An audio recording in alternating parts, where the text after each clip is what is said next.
नमस्कार दोस्तों, भारत की सारी मर्दानगी टेस्ट करने वाली लैबों को अब तुरंत तत्काल बंद कर देना चाहिए। यह अमृतकाल में ही संभव हो पाया है कि एक सांसद मनोज तिवारी दूसरे सांसदों को देखकर बता सकते हैं कि कौन मर्द है और कौन कौन नामर्द। जैसे बागेश्वर वाले बाबा भूत भविष्य वर्तमान सब बता देते हैं, वैसे ही भारतीय जनता पार्टी के सांसद मनोज तिवारी विपक्षी सांसदों को देखकर मर्द और नामर्द की पहचान कर लेते हैं। मनोज तिवारी विपक्षी सांसदों को पूरे कॉन्फिडेंस से नामर्द कह रहे हैं। इन बेशर्मों को कौन समझाए? हम तो चर्चा चाहते हैं, जी चल रहे अंदर चर्चा करने के लिए, ये आए। इन नामर्दों को मैं चुनौती दे। विपक्षी सांसद मांग कर रहे थे कि संसद में नरेंद्र मोदी मणिपुर पर कुछ बोले, वो देश को बताएं कि मणिपुर क्यों जल रहा है। जब नरेंद्र मोदी इतना बोलते हैं तो फिर संसद में क्यों नहीं बोलते? नरेंद्र मोदी संसद से बाहर मणिपुर पर बोलकर चले गए। जब हजारों करोड़ रुपए खर्च कर संसद बनवाई है तो फिर नई संसद में मणिपुर पर क्यों नहीं बोलते? लेकिन भारतीय जनता पार्टी कहती है कि हम चर्चा के लिए तैयार हैं। विपक्ष कहता है कि हमें सांसदों से चर्चा ही नहीं करनी है, हम देश के प्रधानमंत्री को सुनना चाहते हैं। दोस्तों, नियति देखिए कि जब लोग प्रधानमंत्री को सुनना चाहते हैं तब प्रधानमंत्री बोलने के लिए तैयार ही नहीं है। जब इतना बोलते ही हैं तो मणिपुर पर बोल देंगे तो क्या चला जाएगा? प्रधानमंत्री हजारों करोड़ की संसद बनाकर संसद से भाग रहे हैं।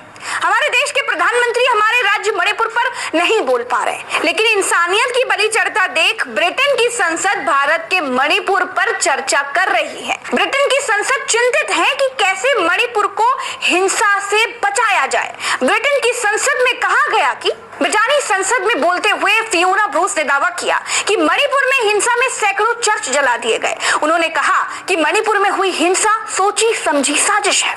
चलिए, ब्रिटेन वाले इसलिए परेशान हैं क्योंकि मणिपुर में ईसाई परेशान है, लेकिन मोदी इसलिए भी नहीं परेशान है कि मणिपुर में आदिवासी और दलितों के घर जल रहे हैं। वही दलित जिनके पैर मोदी जी धोते हैं और वही आदिवासी जिनके पैर शिवराज सिंह चौहान धोते हैं। नरेंद्र मोदी इसलिए भी नहीं परेशान है कि मणिपुर में स्कूल कॉलेज सब बंद है, इंटरनेट बंद है। इसलिए भी नहीं परेशान है भाई कि जिन 125 करोड़ भारतवासियों की माला वो हर मंच से जपते हैं, मणिपुर के लोग भी उसी 125 करोड़ भारतवासियों में ही आते हैं। प्रधानमंत्री को मणिपुर पर जवाब देना चाहिए। चाणक्य ने कहा था कि अगर राज्य में एक पत्ता भी हिलता है ना तो उसका जिम्मेदार राजा ही होता है, लेकिन अमृतकाल का राजा सिर्फ अच्छी चीजों के लिए जिम्मेदार है। विपक्ष कहता है कि प्रधानमंत्री को संसद में बोलना चाहिए। जब कोरोना पर स्वास्थ्य मंत्री नहीं प्रधानमंत्री बोलते हैं, जब रेलवे पर रेल मंत्री नहीं प्रधानमंत्री बोलते हैं, जब किसानों पर कृषि मंत्री नहीं प्रधानमंत्री बोलते हैं, जब आकाशीय मंत्रालय पर प्रधानमंत्री बोलते हैं, जब उड़ान मंत्रालय पर प्रधानमंत्री बोलते हैं, जब बच्चों की परीक्षा पर शिक्षा मंत्री नहीं बल्कि प्रधानमंत्री बोलते हैं, जब देश की सुरक्षा पर रक्षा मंत्री नहीं प्रधानमंत्री बोलते हैं, तो फिर मणिपुर तो देश का अभिन्न हिस्सा है। प्रधानमंत्री पूरे देश के हैं भाई।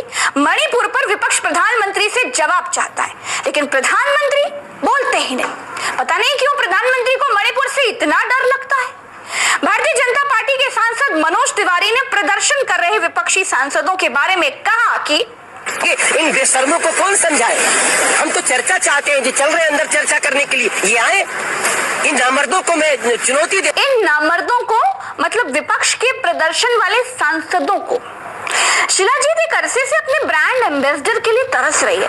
अब जब अमृतकाल में सांसद मनोज तिवारी ने दूर से ही देखकर बता दिया है कि मर्द और नामर्द में अंतर क्या होता है, तो फिर अब शिलाजीत को भी हो सकता है कि अपना ब्रांड एम्बेसडर मिल जाए, क्योंकि इससे शिलाजीत की बिकवाली में तेजी भी आएगी।